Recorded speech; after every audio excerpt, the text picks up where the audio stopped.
तो आज हम चैप्टर 3 के नोट पॉइंट्स देखेंगे। और पहले ही बता दूं, चैप्टर 3 वन ऑफ द ऐसा चैप्टर है जिसके नोट पॉइंट्स मेरे पास यहाँ तक हैं।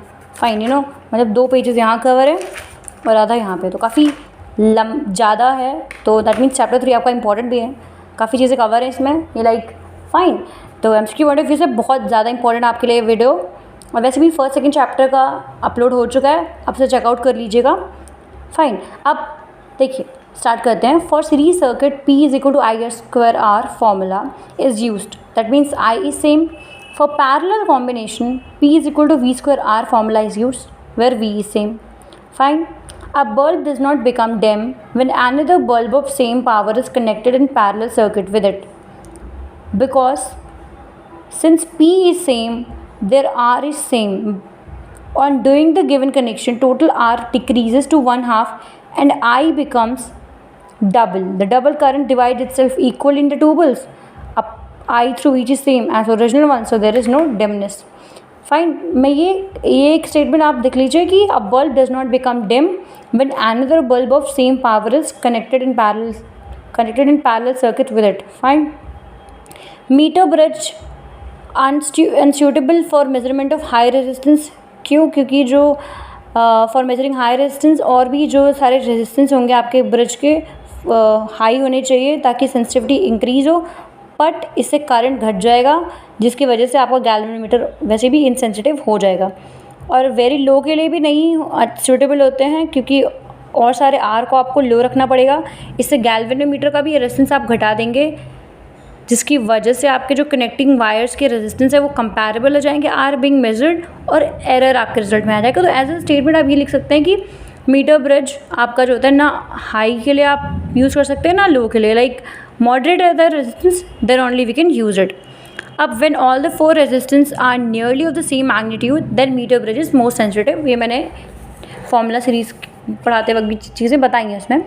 A potentiometer with a longer bridge has small potential gradient, that means it is maximum sensitive and hence preferred. तो जितनी आप लेंथ बढ़ाते हैं उतना सेंसिटिविटी आपकी बढ़ती है। फाइन, इन अदर वे आप ये भी कहिए कि पोटेंशियल ग्रेडियंट कम होता है। फाइन, इलेक्ट्रिकल करंट एक स्केलर क्वांटिटी है, कई बार लोग एरो की वजह से उसको वेक्टर क्वांटिटी कहते हैं, बट ऐसा नहीं है क्योंकि वेक्टर एडिशन लॉ नहीं अप्लाई होता उस पर।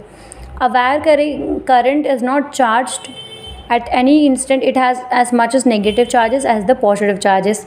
फाइन, ये सारी चीज़ें मैंने आज एमसीक्यू पॉइंट ऑफ व्यू, आपका पेपर है तो ये और इम्पॉर्टेंट हो गया है। Let's see, resistor is a material while resistance is a property.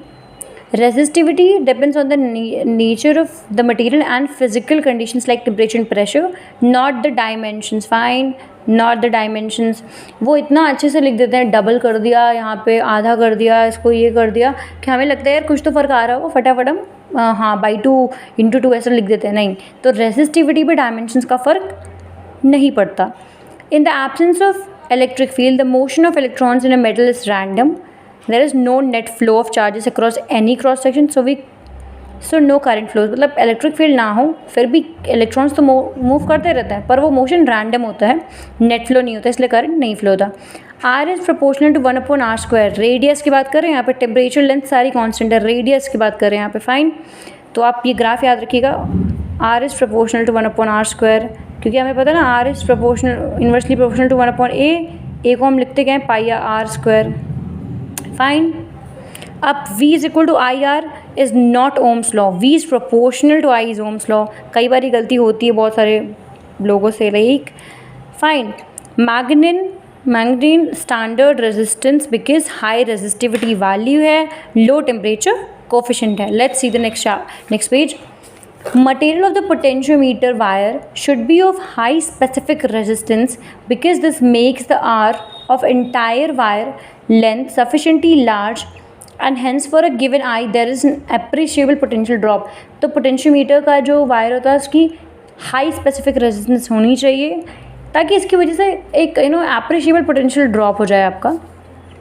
Jockey should not be rubbed against the potentiometer wire, क्योंकि रबिंग से uniformity of cross section change होती है, इससे आपका पोटेंशियल ड्रॉप भी चेंज हो सकता है। Sensitivity of potentiometer can be increase by reducing the potential gradient. This can be done in 2 ways. आप लेंथ ऑफ वायर बढ़ा दीजिए या फिर डिक्रीज इन करंट करिए। डिक्रीज इन करंट करने के लिए क्या करना पड़ेगा, आपको रियोस्टैट से रेजिस्टेंस बढ़ाना पड़ेगा। फाइन, अब ये चैप्टर 4 है तो ये नेक्स्ट वीडियो में कवर हो जाएगा। तो मैं इसके डिस्क्रिप्शन में आपको लिंक भी रहेंगे इन पेजेस के, तो इम्पॉर्टेंट है क्योंकि ये सारे वो पॉइंट्स हैं जो पहली बार में मैं तुरंत कैचअप नहीं कर पाती थी खुद, तो इसलिए मैंने सबको नोट्स कर लिया था। काफ़ी सारे मैंने नोट किए हुए हैं, सारे ही आपको चैप्टर्स के मिलेंगे। कीप विजिटिंग द चैनल और फॉर्मूला सीरीज़ के वीडियोज़ को चेक कर लीजिए क्योंकि वो आज लास्ट मिनट रिविजन आपके लिए बहुत अच्छे होंगे। And please like, share, comment and subscribe the channel. So meet you in the next video.